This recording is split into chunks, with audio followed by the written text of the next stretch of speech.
You tell me. You tell me. You tell me nga. Ano nga ba?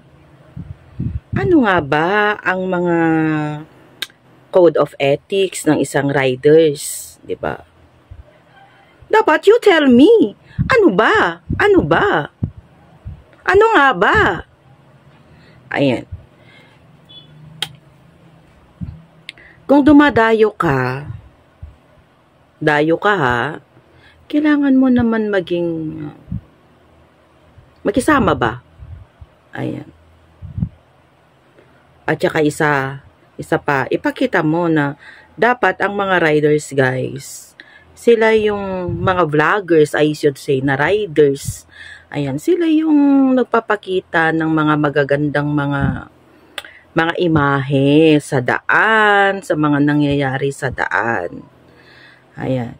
Tsaka isa pa, lalo-lalo na yung etiquette ba, driving etiquette. Ayan. Diba bawal yung mag-overtake ka sa kanan. Ayan. So, bawal yun. Tapos, nag-overtake ka sa kanan, na makyo ka pa. Ayan. So, bawal yun, guys. Kumbaga, yung inhuman ba na tinatawag. Yung pamamakyo.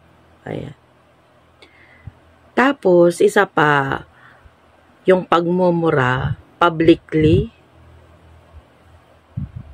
Ako, vlogger ako, pero hindi ko ipinopost ba yung pagmumura ko publicly, no?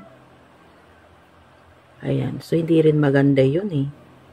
Yung pagmumura publicly, di ba? Yun. Tapos, yung pagbibigay galang na rin sa mas nakakatanda sa atin.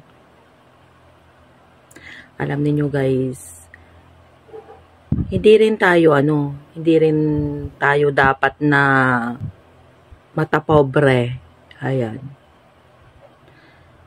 Yung sinasabi nating pangit naman ng pick up. Hindi ba? Ayan. At saka next time guys, siguro mas maganda na kung gaano kaganda ang mukha ng isang tao or kagwapo ang mukha ng isang tao, ganun din. Mas maganda siguro kung ganun din kabuti ang kanyang puso, diba? Kung ganun din tayo kabuti. Aanin mo naman ang ganda kung hindi naman tayo tao, diba? Kaya nga ako minsan pangit na nga, tapos pangit pang ugali, di ang pangit lalo. Diba? So, kailangan guys,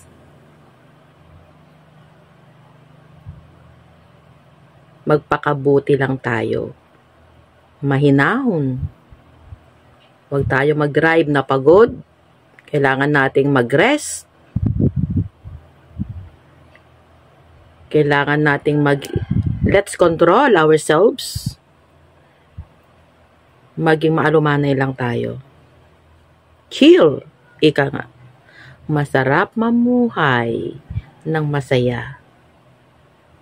That's all. Tell me.